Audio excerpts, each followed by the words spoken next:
Olá, bem-vindos a mais um Em Cena. Hoje vamos falar do musical Não Verás País Nenhum. O espetáculo é uma adaptação da literatura de Inácio de Loyola Brandão.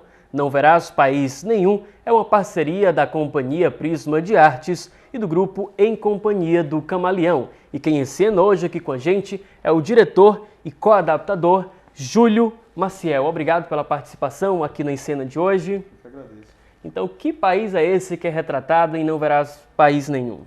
Eu acho que o Não Verás País Nenhum, o livro, já falava isso há 30 anos atrás, em 87, quando a peça foi montada, o livro é de 81, já falava desse Brasil, porque o livro trata do Brasil no futuro.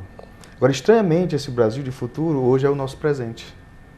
Na época, o Inácio, ele fez esse livro sob a égide da ditadura militar, e ele fez de uma espécie de hipérbole dos acontecimentos da época.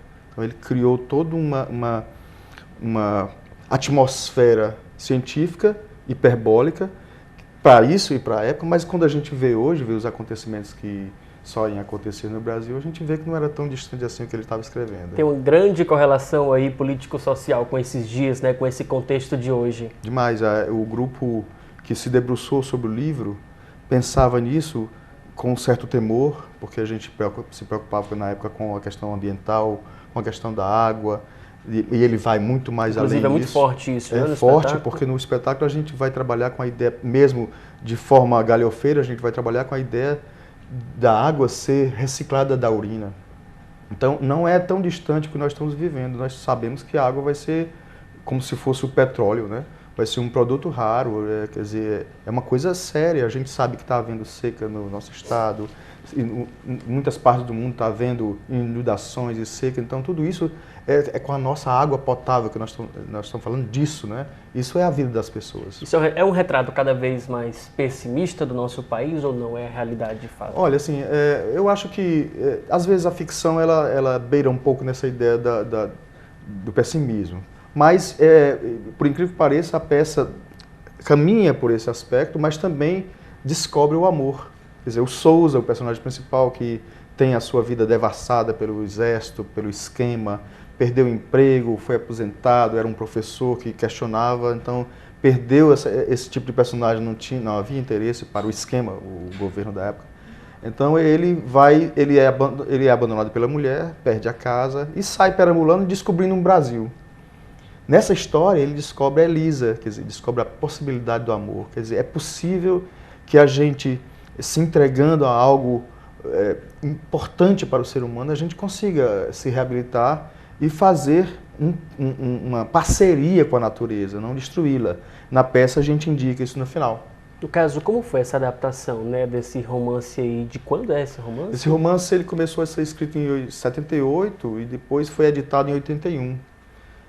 Pela Companhia do Livro na época, pelo menos foi o livro que eu peguei na época. Esse livro chamava atenção porque o livro anterior dele, que era o Zero, tinha sido censurado. Então ele foi primeiro editado, esse livro foi primeiro editado na Itália. E então o Não Verás País Nenhum era muito aguardado. Eu tive a oportunidade, na época eu fui conversar com o Inácio, eu tive a oportunidade de ver o processo de criação dele. Coincidentemente era o nosso também. Muito interessante, eu juntava o grupo e pedia colheita de material, recorte de revistas, tudo que pudesse incrementar um espetáculo de teatro. Quando eu fui conhecer o Inácio em São Paulo, ele me mostrou o baú de Não Verás País Nenhum. Lá dentro tinha livros, fotografias, discos, o vinil na época, né? Tinha perfumes, tinha revistas, tinha tanta coisa que eu fiquei espantado.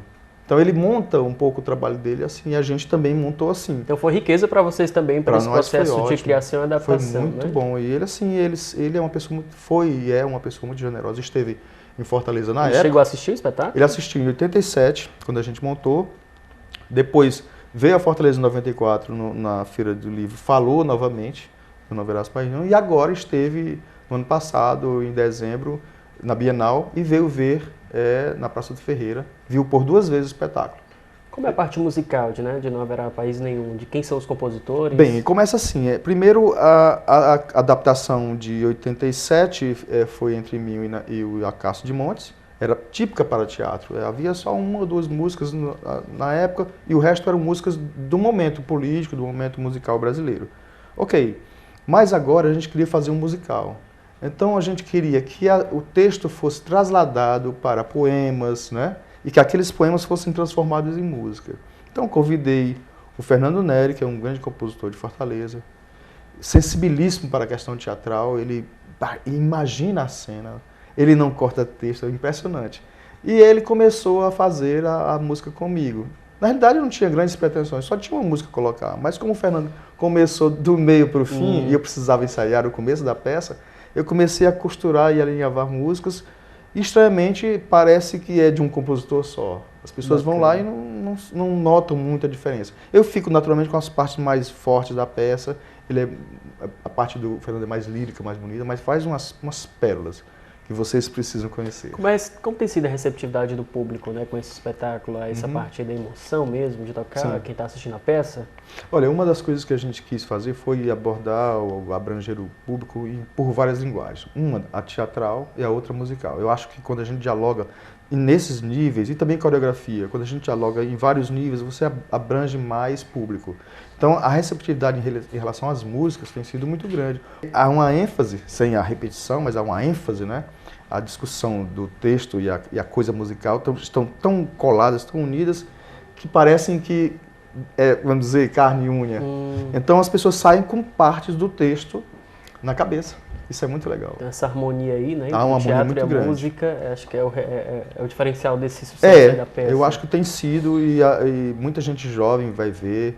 Porque assim também, eu acho que a linguagem, mesmo que a gente abranja um leque de opções musicais, por exemplo, a gente faz a abertura da peça em maracatu.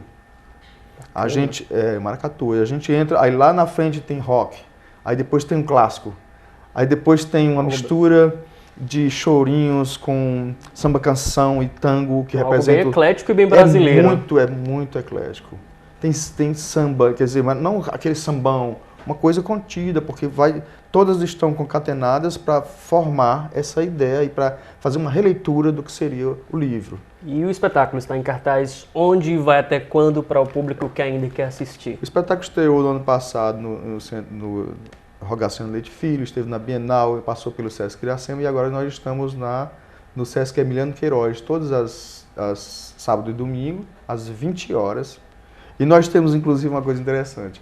Nós temos 40 ingressos gratuitos, precisam chegar cedo, que a gente distribui ali na entrada para algumas pessoas que chegam mais cedo. As primeiras que chegam, primeira 40 pessoas? Ok. A gente distribui, é muito legal. Então aí você é o convidado a conferir, não verás país nenhum. Obrigado pela participação, parabéns pelo trabalho. E o Em Cena de hoje fica por aqui. Até o próximo programa.